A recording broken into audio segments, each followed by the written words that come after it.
Après 2 semaines passées au Ghana, c'est le retour de la colonie. Le car affrété pour la circonstance gare au lieu indiqué afin que les parents viennent chercher leur progéniture. L'ambiance est bon enfant.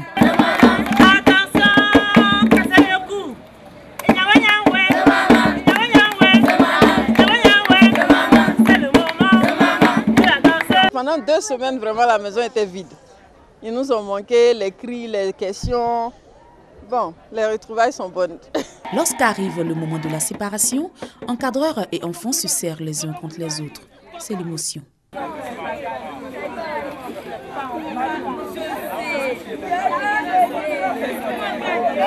J'ai gagné plein d'amis, mais c'était bien là-bas. J'ai encore envie de retourner là-bas. Tout comme le camp, le club, les ateliers de vacances, les voyages d'études et de découvertes, la colonie de vacances fait partie des activités socio-éducatives. Cette activité désigne l'ensemble des opérations organisées et menées dans le cadre de la socialisation et de l'épanouissement intégral de l'enfant, de l'adolescent ou du jeune. L'objectif est d'apporter un complément à l'éducation formelle de l'enfant et de contribuer à son développement physique, psycho-affectif, intellectuel, moral et spirituel. On a dansé, on a joué, on a fait beaucoup d'activités, on a fait du sport. On faisait des sorties à Accra, à la piscine, c'était vraiment cool. Je peux entretenir maintenant une relation avec quelqu'un en anglais, je peux bien parler. J'essaie de demander certains trucs, par exemple le prix de quelque chose. Je peux dire how much, ou bien si je demande par exemple, il y a combien de trucs dedans, how many. En colonie, il y a l'éducation. Il faut savoir faire le lit, il faut savoir faire beaucoup de choses, débarrasser la table. Parce qu'il y a des enfants, quand ils viennent, ils n'ont pas ce savoir. Mais on n'accuse pas les parents. Souvent, nos enfants, on a tous des enfants, hein, ils sont des chouchous. Donc quand l'enfant vient, il faut savoir, il faut lui apprendre. Honorine est organisatrice de colonies. Elle en fait 2 ou 3 fois par an. Avec elle, une poignée d'animateurs pour l'encadrement des enfants. Cette activité pour elle est une passion qu'elle développe depuis 10 ans. Mes propres enfants, je suis partie avec eux pour la première fois. Et puis quand j'ai perdu mon emploi dans une compagnie d'assurance, j'ai eu comme ça l'idée d'organiser une colonie, de partir avec des enfants. Pour les encadreurs, chaque voyage est une nouvelle expérience, un nouveau challenge. D'abord, quand les enfants arrivent, le premier jour, c'est triste. Mais à nous d'abord de pouvoir s'égayer, de pouvoir égayer les enfants. Et en 2 jours, ça passe.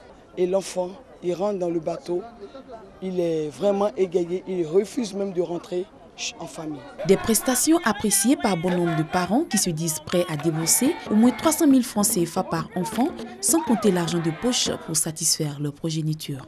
Au regard du coût, les colonies de vacances semblent ne pas être à la portée de tous les enfants. Les mamans m'ont dit que ça s'est bien passé. Je vois que lui, il a envie de repartir. Comme on veut faire plaisir à un enfant, si on n'a pas les moyens, on est obligé de se limiter. Bon, là, c'est dans nos moyens. Pour aider les familles les moins nantis, le ministère des Sports et des Loisirs et celui en charge de la jeunesse organisent des journées récréatives pour égayer les enfants de milieux défavorisés. Le centre aérien d'État consiste à organiser une sorte de colonie de vacances dans une localité, mais à la différence, c'est-à-dire au lieu de recenser les enfants venant de plusieurs villes qui séjournent là-bas pendant 2 ou 3 semaines, dans le centre aéré d'État, ce sont les enfants d'une localité choisie qui sont sélectionnés. Par exemple, cette année, nous serons à Yamoussoukro. La colonie d'État, elle est initiée par le ministère de la Promotion de la Jeunesse. Et malheureusement, cette année, nous n'avons pas de colonie d'État. Les enfants sont choisis selon le mérite.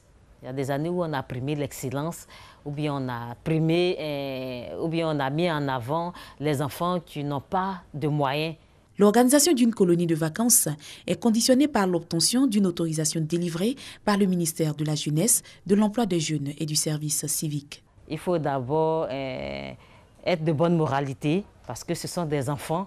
Il faut avoir l'amour des enfants aussi, parce que même si on a fait une équipe, mais déjà, le promoteur, il faut qu'il ait cet amour pour les enfants pour pouvoir organiser.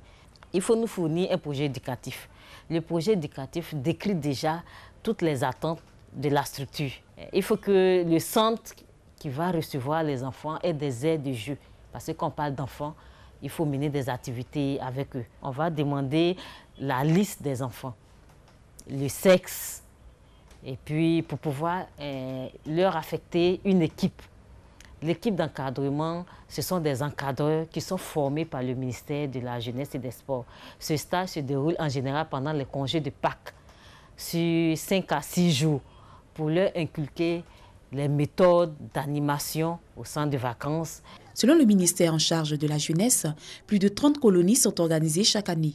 Mais malheureusement, toutes ne respectent pas les cahiers de charges.